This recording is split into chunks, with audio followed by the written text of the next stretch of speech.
दोस्तों 26 अक्टूबर 2023 को कतर की अदालत ने इंडियन नेवी के 8 अफसरों को मौत की सजा सुनाई थी। दिसंबर में इस मौत की सजा को लाइफ इंप्रिजनमेंट में कन्वर्ट कर दिया गया और 12 फरवरी को इन 8 में से 7 अफसर आजाद होकर भारत भी आ गए। भारत माता की जय। मतलब सिर्फ 100 दिन के अंदर मौत की सजा पाए इंडियन ऑफिसर्स फ्री होकर अपने घर लौट आए हैं। इस इकलौते फैसले को इंडियन डिप्लोमेटिक हिस्ट्री की सबसे बड़ी जीत बताया जा रहा है। It's been a diplomatic victory for India. Well, it's about a huge diplomatic victory for India. में भारत की बड़ी कूटनीतिक जीत। भारत सरकार उस कतर के चंगुल से 8 भारतीयों को बचाकर ले आई है जिस कतर के मंत्रियों ने नुपुर शर्मा के मामले पर सबसे ज्यादा जहर उगला था। वो कतर जिसका अल जजीरा चैनल भारत के खिलाफ सबसे ज्यादा प्रोपेगेंडा चलाता है। वो कतर जिसने अपने यहां हुए फुटबॉल वर्ल्ड कप में जाकिर नाइक जैसे भारत के भगोड़े को स्पीकर के तौर पर मौका दिया था। अब ऐसे देश से अगर भारत सरकार मौत की सजा पाए अपने अफसरों को बचाकर वापस ले आई है तो ये किसी मिरेकल से कम नहीं। एक अरब देश में जासूसी के शक में मौत की सजा पाए 8 गैर मुसलमानों को सही सलामत वापस ले आना किसी चमत्कार से कम नहीं। यह मामला अपने आप में इस बात की गवाही है कि पिछले 10 सालों में भारत सरकार की फॉरेन पॉलिसी कितनी मजबूत हुई है। तो ऐसा क्या किया है मोदी सरकार ने? रूस से सस्ता तेल खरीदने के बावजूद अमेरिकी राष्ट्रपति मोदी जी को स्टेट गेस्ट बनाकर बुलाते हैं। ऐसा क्या जादू किया है प्रधानमंत्री मोदी ने कि फिलिस्तीन सरकार भी नरेंद्र मोदी को अपना राष्ट्रीय सम्मान देती है और इजराइल भी भारत को अपना सबसे तगड़ा दोस्त मानता है। तो आज के कार्यक्रम में, आज के इस वीडियो में हम इसी बदले हुए भारत की बात करेंगे। एक ऐसे भारत की जो एक तरफ सबका दोस्त भी है लेकिन दूसरी तरफ वो खुद से पंगा लेने वालों को सबक सिखाना भी जानता है। तो आइए आज हम उसी बदले हुए भारत की बदली हुई फॉरेन पॉलिसी पर बात करते हैं। वीडियो पसंद आए तो प्लीज इसे लाइक करना मत भूलें और इसे अपने दोस्तों से जरूर शेयर करिएगा। बाकी हमें हमारे व्हाट्सएप चैनल पर भी जरूर फॉलो करिएगा। ऐसे वीडियो सबसे पहले आपको हमारे व्हाट्सएप पर भी मिलेंगे। तो आइए शुरू करते हैं। ये वाले दिन का हम बहुत दिनों से वेट कर रहे थे। वापस इंडिया पहुंच गए हम safe and sound. Without the intervention of prime minister Modi it wouldn't be. आज हम आपके सामने खड़े नहीं हो रहे होते। नमस्कार, जय हिंद। मैं हूं रौनक और आप देख रहे हैं फनतंत्र। दोस्तों ये बात है अगस्त 2020 की। कतर की अल दहरा कंपनी में काम करने वाले इंडियन नेवी के 8 ऑफिसर्स को उनके घरों से गिरफ्तार कर लिया जाता है। ये गिरफ्तारी इतनी गुपचुप होती है कि 1 महीने तक कतर में मौजूद भारतीय दूतावास को ही इसकी खबर नहीं लगती। एक पाकिस्तानी जर्नलिस्ट के रिपोर्ट करने पर पहली बार यह खबर छपती है कि कतर सरकार ने एक सबमरीन प्रोजेक्ट से जुड़े मामले में सीक्रेट इंफॉर्मेशन लीक करने के मामले में 8 भारतीयों को गिरफ्तार कर लिया है। अक्टूबर 2022 में पहली बार गिरफ्तार हुए नेवी के इन 8 पूर्व ऑफिसर्स को काउंसलर एक्सेस दिया जाता है। इस बीच गिरफ्तार हुए इन फॉर्मर ऑफिसर्स के घर वाले सोशल मीडिया पर लगातार ये मामला उठाने लगते हैं। भारत सरकार भी इन लोगों की मदद के लिए कतर की लॉ फर्म को हायर करती है। नवंबर 2022 को कतर में भारत के राजदूत दीपक मित्तल को हटाकर पीएमओ ऑफिस में स्पेशल ड्यूटी पर उन्हें अपॉइंट कर दिया जाता है। कतर की सरकार की तरफ से आज तक ऑफिशियली ये नहीं बताया गया है कि उसने इन 8 भारतीय फॉर्मर नेवी ऑफिसर्स को क्यों अरेस्ट किया। मगर फाइनेंशियल टाइम्स की एक रिपोर्ट को सच माने तो कतर गवर्नमेंट ने इटली की एक कंपनी को अपने लिए सबमरीन बनाने का ठेका दिया था। यह एक बेहद सीक्रेट प्रोजेक्ट था जिसकी जानकारी ऑफिशियली किसी को नहीं दी गई थी। रिपोर्ट में कहा गया है कि कतर सरकार को इस बात के सबूत मिले कि यह भारतीय नौसैनिक सबमरीन की स्टेल्थ कैपेबिलिटी बढ़ाने के लिए जो मेटा मटेरियल यूज होता है उसकी कॉन्फिडेंशियल इंफॉर्मेशन इजराइल को लीक कर रहे थे। हालांकि कतर सरकार ने खुद आज तक इस बात को कबूल नहीं किया है कि उसने इन लोगों को गिरफ्तार क्यों किया। मगर जैसे ही इस सो कॉल्ड लीक की खबर आई, इन 8 भारतीय ऑफिसर्स को अरेस्ट कर लिया गया। इसके अलावा अल दहरा कंपनी में काम करने वाले 70 और भारतीयों को फौरन नौकरी से निकाल दिया गया। कुछ दिन बाद इसी कंपनी के सीईओ को भी अरेस्ट कर लिया गया मगर बाद में वो रिहा हो गए। इसी के बाद भारत में सरकार पर यह प्रेशर बढ़ने लगा कि जब ओमान अपने आदमी को इतनी जल्दी छुड़वा सकता है तो हम क्यों नहीं। इस बीच कतर की लोअर कोर्ट में इन लोगों पर मामला चलता रहा। आपको जानकर हैरानी होगी कि कोर्ट की यह सुनवाई भी इतने सीक्रेट तरीके से होती थी कि उसमें बाहर के एक भी आदमी को शामिल होने नहीं दिया जाता था। जून 2023 तक मामले की दूसरी सुनवाई भी पूरी हो गई और अक्टूबर 2023 को इन 8 भारतीय नेवी ऑफिसर्स को सजाए मौत की सजा सुना दी गई। खबर सामने आते ही देश भर में भूचाल आ गया मगर इंडियन गवर्नमेंट ने इस बीच कतर सरकार को लेकर कोई हार्श स्टेटमेंट नहीं दिया। विदेश मंत्री ने हमेशा कहा कि हम उन लोगों की रिहाई के लिए लीगल और डिप्लोमेटिक सारे रास्ते तलाश रहे हैं। I assure you that they are very much very strongly in our priorities. इसी बीच आता है एक बड़ा मोड़। 1 दिसंबर को प्रधानमंत्री मोदी की कतर के अमीर से दुबई में मुलाकात होती है। इसके बाद 3 दिसंबर को भारतीय एम्बेसडर विपुल को गिरफ्तार लोगों तक काउंसलर एक्सेस मिलती है। 7 तारीख को फिर से मामले की सुनवाई होती है। 28 दिसंबर को इन लोगों की मौत की सजा लाइफ इंप्रिजनमेंट में कन्वर्ट हो जाती है और उसके सिर्फ 45 दिन बाद ये सब लोग कतर से आजाद होकर भारत आ जाते हैं। Well, it's about a huge diplomatic victory for India. The 8 former Indian Navy personnel detained in Qatar have been released by Qatar court. और कतर में भारत की बड़ी कूटनीतिक जीत हुई है। तो कतर ने 8 भारतीयों को रिहा कर दिया है। कतर की जेल में बंद थे ये 8 भारतीय। जैसे ही ये खबर सामने आई पूरा देश शॉक्ड हो गया। सिर्फ 100 दिन पहले जासूसी जैसे सीरियस मामले में मौत की सजा पाए 8 ऑफिसर्स की न सिर्फ सजा माफ हो गई बल्कि वो रिहा होकर भारत भी वापस आ गए। यकीन मानिए दोस्तों, ये लोग जैसे ही भारत आए तो मुझे सुषमा स्वराज जी का वो ट्वीट याद आ गया कि आप लोग चाहे कहीं भी फंसे हों, हम आपको ढूंढ लाएंगे। अगर आप मोदी सरकार के पिछले 10 सालों पर नजर डालें तो ऐसे 5 बड़े रेस्क्यू ऑपरेशंस याद आते हैं जब सरकार अपना सब कुछ दांव पर लगाकर दुनिया के किसी भी कोने में फंसे भारतीयों को सही सलामत वापस ले आई थी। 2 साल पहले अचानक शुरू हुई रूस और यूक्रेन वॉर के बाद भारत सरकार ने ऑपरेशन गंगा चलाकर 22,500 भारतीयों को वहां से बाहर निकाला था।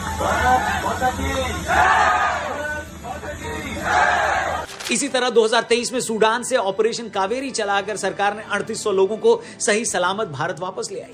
2021 में तालिबान के अफगानिस्तान पर कब्जा कर लेने के बाद भारत सरकार ने ऑपरेशन देवी शक्ति चलाकर वहां से 1200 लोगों को सकुशल बाहर निकाला था। इन लोगों में 200 से ऊपर अफगान हिंदू और सिख भी शामिल।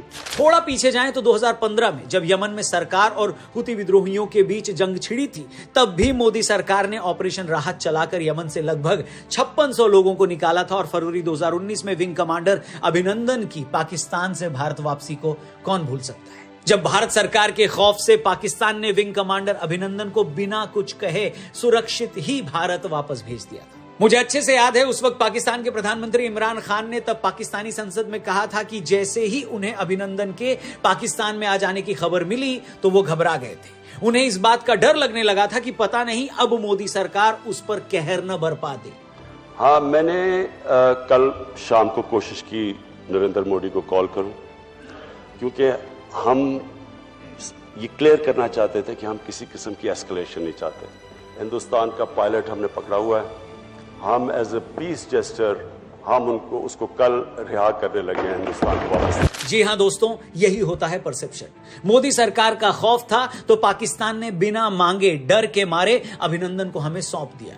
और एक वो वक्त भी था जब दिल्ली के बाजारों से लेकर देश भर के मंदिरों, मुंबई के लोकल ट्रेनों से लेकर ताज होटल पर हमले होते रहे और हम कुछ नहीं कर पाए, क्योंकि खुद पाकिस्तानी सरकार और आर्मी को पता था कि इन हमलों के जवाब में भारत सरकार कोई सख्त कदम या युद्ध जैसा कदम तो नहीं उठाएगी।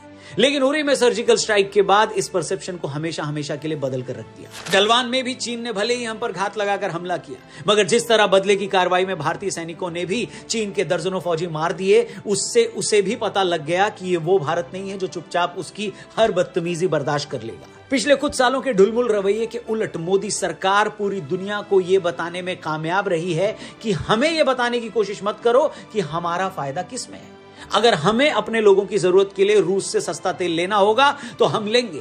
अगर हमें सिक्योरिटी काउंसिल में युद्ध विराम के लिए इजराइल के खिलाफ भी वोटिंग करनी होगी तो हम करेंगे। मगर हमें इजराइल से मिलिट्री पार्टनरशिप करनी होगी तो हम वो भी करेंगे। हम आगे बढ़कर कोरोना काल में 100 देशों को मुफ्त वैक्सीन भी बांटेंगे और अफ्रीकन यूनियन को G20 का स्थायी सदस्य भी बनवाएंगे।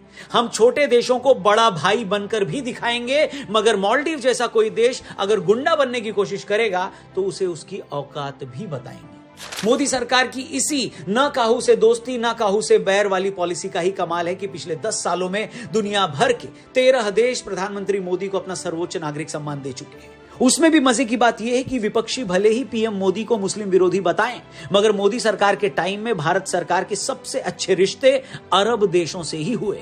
बहरीन से लेकर सऊदी अरब, अफगानिस्तान, फिलिस्तीन तक हर देश की सरकार ने प्रधानमंत्री मोदी को अपना सर्वोच्च सम्मान दिया है। दोस्तों, मुझे अभी भी अच्छे से याद है कि जब रूस और यूक्रेन का युद्ध शुरू हुआ या जब अफगानिस्तान पर तालिबान का कब्जा हो गया तो बहुत सारे ताकतवर देशों ने एक तरह से हाथ खड़े कर दिए, खासकर रशिया और यूक्रेन युद्ध के टाइम पर। क्यों? क्योंकि उस लड़ाई में बहुत सारे यूरोपीय देश और अमेरिका यूक्रेन का साथ दे रहे थे। तो युद्ध बढ़ने पर जब अपने ही लोगों को वहां से निकालने की बारी आई तो कई देशों ने हाथ खड़े कर दिए।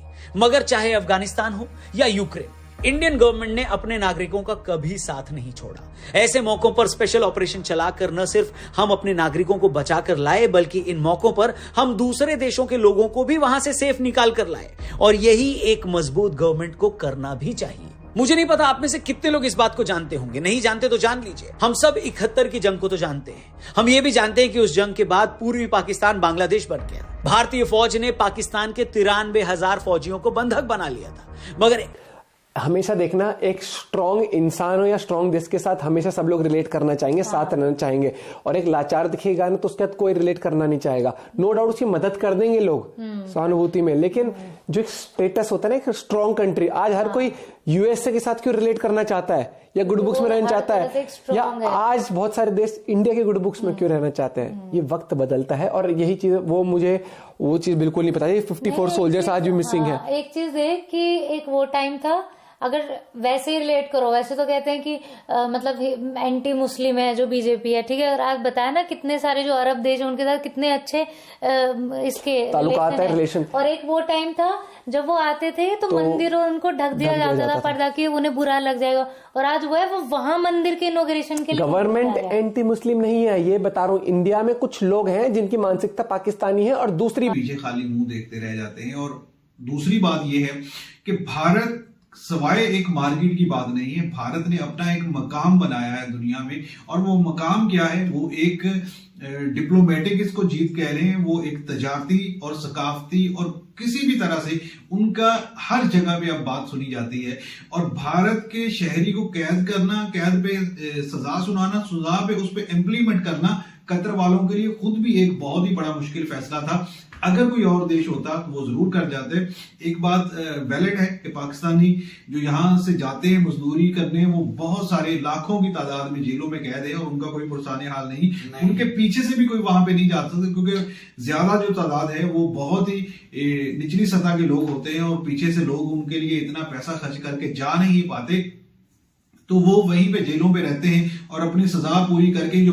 और जब इनको सजा हुई थी उस वक्त हमने रिएक्ट किया था और हमने यही कहा था कि कतर हुकूमत को जो है वो इंडियन गवर्नमेंट को सबूत देने चाहिए कि उन्होंने जो है वो अपना जासूसी की है कि किस तरह की है, वो सबूत दें उनके खिलाफ अगर हैं तो।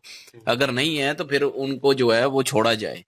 तो हमने तो यही कहा था और वही बात साबित हुई कि उनको पास सबूत नहीं थे। और इंडिया की जो फॉरेन पॉलिसी है इतनी स्ट्रांग हो चुकी है कि उन्होंने अपने सजा याफ्ता जिनको जासूसी के जुर्म में जो है वो सजा बिल्कुल मतलब कोई छोड़ता तो नहीं है इतनी जल्दी, नहीं छोड़ता। तो उस जुर्म में जो सजा हुई थी उससे छुड़ा के ले आए हैं। तो और इससे बड़ी क्या बहादुरी हो सकती है। और इंडिया जो है वाकई बदल रहा है, उसकी फॉरेन पॉलिसी बदल रही है और इंडिया वाकई स्ट्रांग हो चुका है, इसमें कोई शक नहीं है। खुद मुख्तारी की बहुत बड़ी दलील है जी कि कतर एक ऐसा कंट्री है जहाँ पे नाखून लगने। सो गाइस, ये था वीडियो। तो वीडियो की बात क्या है, पहली बात तो मैं एक ही चीज क्लियर कर देता हूँ, जो भी मोदी सरकार को गाली देता है ना बहुत गलत काम करता है। क्योंकि मोदी सरकार का उन लोगों को दिखता ही नहीं कि मोदी सरकार कर क्या रही है लोगों के लिए, वो नहीं दिख रहा है किसी को।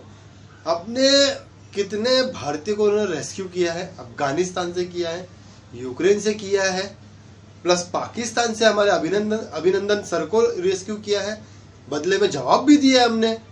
कितना सब कुछ मोदी सरकार कर रही है। बट कांग्रेस के टाइम पे हमारे इतने जवान वहां फंसे, आज तक उनका पता नहीं कि वो है कहाँ। 54 आर्मीज हमारे जवान कहाँ है किसी को कुछ नहीं मालूम। आपने वीडियो भी देखा होगा अभी पूरा, तो उसमें भी आपको बता दिया गया है कि हमारे ऑनरों का पता ही नहीं कहाँ है वो। सॉरी, ऑनर बोला, आर्मी का हमारे जवानों का कुछ पता ही नहीं कहाँ है वो। अब क्या बताए इसमें, बताए